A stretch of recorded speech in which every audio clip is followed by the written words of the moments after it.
அமலாக்கத்துறை வழக்கில் ஜாஃபர் சாதிக்கின் மனைவி முன்ஜாமீன் கோரியிருந்த நிலையில் அது தற்போது தள்ளுபடி செய்யப்பட்டுள்ளது. கூடுதல் விவரங்களோடு நமது செய்தியாளர் மதியழகன் இணைகிறார். வணக்கம் மதியழகன், இந்த வழக்கு தொடர்பான விவரம். போதைப் பொருள் கடத்தல் வழக்கில் கைது செய்யப்பட்ட திமுக முன்னாள் நிர்வாகியும் திரைப்பட தயாரிப்பாளருமான ஜாஃபர் சாதிக் சட்டவிரோத பணப்பரிமாற்றத்தில் ஈடுபட்டதாக கூறி அமலாக்கத்துறை வழக்கு பதிவு செய்து ஜூன் மாதம் அவரை கைது செய்தது. இந்த நிலையில் இந்த வழக்கில் விசாரணைக்கு ஆஜராகும்படி ஜாஃபர் சாதிக்கின் மனைவி அமினா பானு மற்றும் அவரது ஜாஃபர் சாதிக்கின் சகோதரர் முகமது சலீம் ஆகியோருக்கும் அமலாக்கத்துறை சம்மன் அனுப்பியிருந்தது.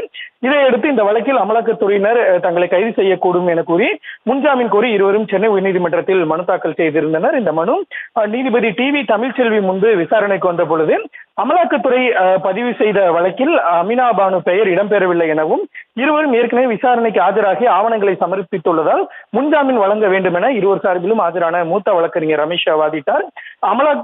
இந்த வாதத்தை மறுத்து அமலாக்கத்துறை தரப்பில் ஆஜரான சிறப்பு வழக்கறிஞர் என் ரமேஷ் அமலாக்கத்துறை வழக்கில் ஜாஃபர் சாதிக் கைது செய்யப்படும் முன்தான் இருவரும் விசாரணைக்கு ஆஜராகி சாட்சியம் அளித்து ஆவணங்களை தாக்கல் செய்ததாகவும் அந்த பதில் கூட தங்களுக்கு திருப்திகரமாக இல்லை எனவும் பெரும்பாலான கேள்விகளுக்கு அவர்கள் பதில் சொல்லவில்லை எனவும் வாதிட்டார்.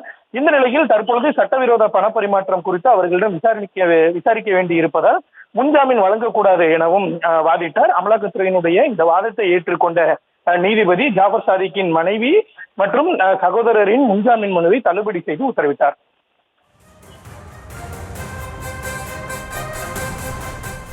விவரங்களுக்கு நன்றி மதியழகன். செய்திகளை உடனுக்குடனும் துல்லியமாகவும் தெரிந்து கொள்ள சப்ஸ்கிரைப் பண்ணுங்க.